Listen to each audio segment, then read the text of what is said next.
talk about, so when you decided to go to Tuskegee, how did you finance it?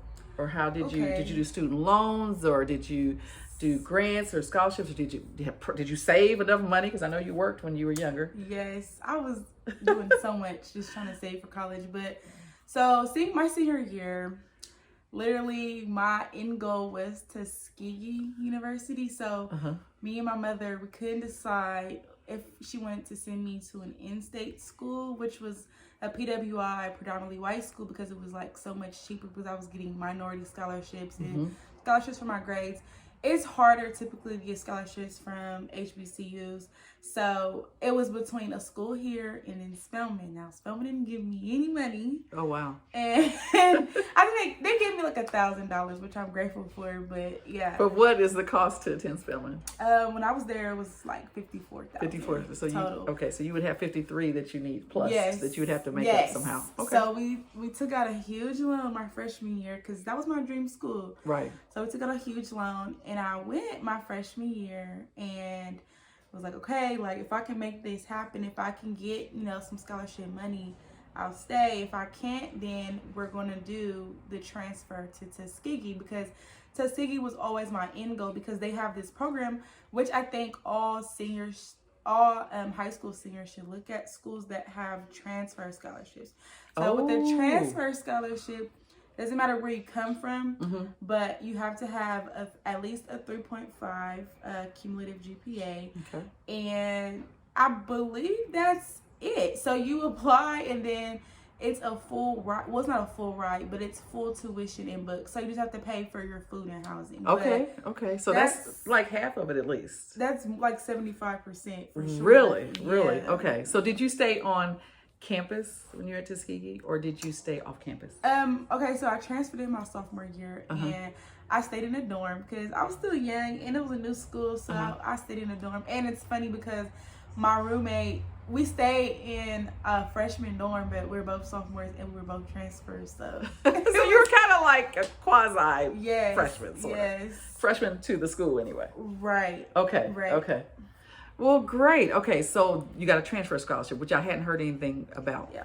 So did you have to get student loans for Tuskegee as well, or no? I did, but they were much smaller than the ones I had to get for Spelman. Okay. So. And then did you work while you were in school? No, I didn't work. Well, I'm super frugal anyway. Oh, okay. Because I don't know, I've just always been a saver, big on saving money. Okay. But I would work like super hard during the summers. I wouldn't do anything during the summer. And then I would save all of that for when I went to college. And then, of course, my mom would send me money, and then my godparents would send me money. Because we're in Tuskegee, Alabama. There's not much that we're going to be spending money on. Honestly, like, it's the school's in the middle of nowhere.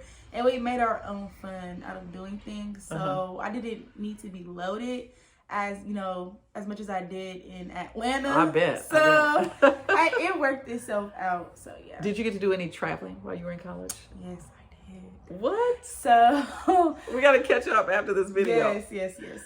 Okay, so you got to do some traveling. Yes. International traveling? Yes, I did. Where did you go internationally? So, okay. I didn't hear, usually I would get my updates.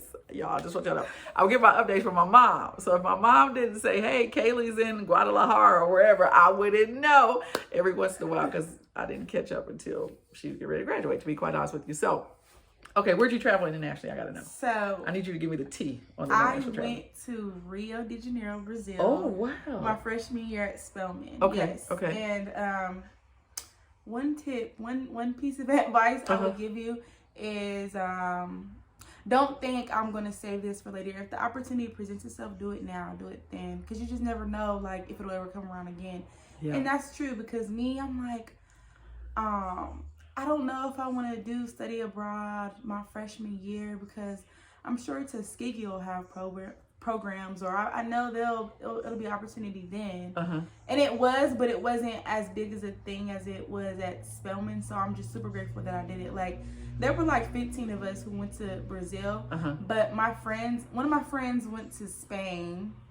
One of my friends went to I think Cuba, like they were so big on getting us to do study abroad. Now, like, when you went, was it a service based, or was it more culture where you just learned the culture, or did you like go and build a house or something like that? Or... So it was a mixture of both. Okay. It was a mixture of both. Yeah. Okay. Good. And we spent 2 weeks there. Yeah. Oh my goodness, that is wonderful. I'm so excited to hear that now because I love to travel. Okay, so we're gonna the position that you have. Say that title one more time. A business architecture associate. We've talked about the preparation for that job, and your degree is in agricultural business. Now, did you have to do stuff with animals and all that, or do with plants as a part? I know at the end of the day, it's a business degree. So you took, I'm assuming, accounting, finance, and all those things. Yeah. But then the agri part, did you have, in case anybody's interested in going to Tuskegee or HBCU in the South or otherwise, and is interested in that degree, what was that degree? Okay, so I always wanted to be a business major because that's just my thing. That's just So, but when I went to Tuskegee, I saw the campus and they kept telling me about the agribusiness program. And I'm like, okay, like I'm thinking of grass and stuff like that. And I'm like, I don't really like to be outside a lot or whatever. But they were telling me like, no, you don't have to really necessarily deal with animals. It can be animal science, food science, environmental science. Work for the USDA. Like, it's stuff I never thought of. Like, yeah, we go to the grocery store every day and you see, you look on your meat and you look like on the label or the packaging, you'll see a USDA stamp. Like, you don't have to necessarily be hands-on, but you can be on the tech side, on the operations side. Like, so it just expanded my knowledge a lot. And so I decided, you know what, it'll make me more well-rounded in the workforce just to do agricultural business. Therefore, I'll have knowledge in both business and agriculture. So, yeah. And you know, everybody eats. I mean, it's a global thing. Everybody eats, and food. And I mean, even if you look now when they talk about the shortages on the grocery store, I'm sure you have different insights on that just from your education. So cool, because I don't know a whole lot of people that have studied agribusiness. So if I have any questions, I'm gonna come to you though. Yes. Okay. You're in a sorority. You pledged your sorority, which Spring 2022, initiate of the Alpha Kappa Alpha Sorority Incorporated.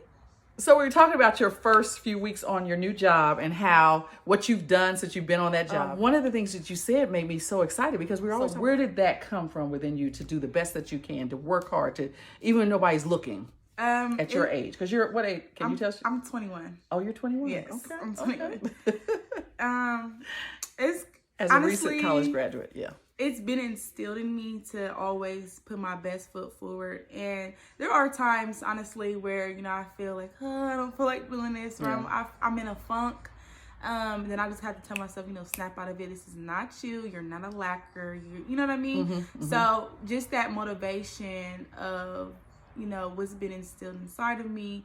And I think that the small victories do play a part in your success. Because when you have those periods where you're not feeling like yourself, or you're just over everything, you can look back at those small victories and like, you know what, it's gonna be worth it in the end. Like, just go the extra mile, because it always works out in the end. So yeah, and you just have to make sure you're above the curve, just to make sure whatever that you're asking for from an employee, or from an employer, or from any realm, you have to make sure that you're worth it. So, and I like that because it seems like a lot of times these days, the whole self-care and mental well-being, and you know, the rates of people being depressed and things like that, we got to be able to look inside ourselves and to push through, you know, some of the hard times.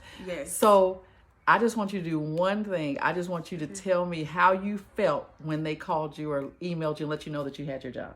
Oh my gosh. Because when you graduated, you had a job, right? Yes. Okay. So I finished my intern. Literally, going into my senior year, I was moving into my apartment. I was still on the job. Like, I was still in my internship. And I'm like, oh my gosh, it was my last week of my internship. And it's that first week that everybody's moving in, is right before school starts. So, you know, all these parties are going on. You want to see everybody. And I'm like, oh my God, this is the last week of my internship, and this is grind time. Like, I have to, leave on a good mark. Like, I gotta finish all the way so I can get an offer. So that entire last week of my internship, I was just on go. Like, I was staying up all night trying to just make sure everything was perfect. Okay. So I ended my internship like the second week of August.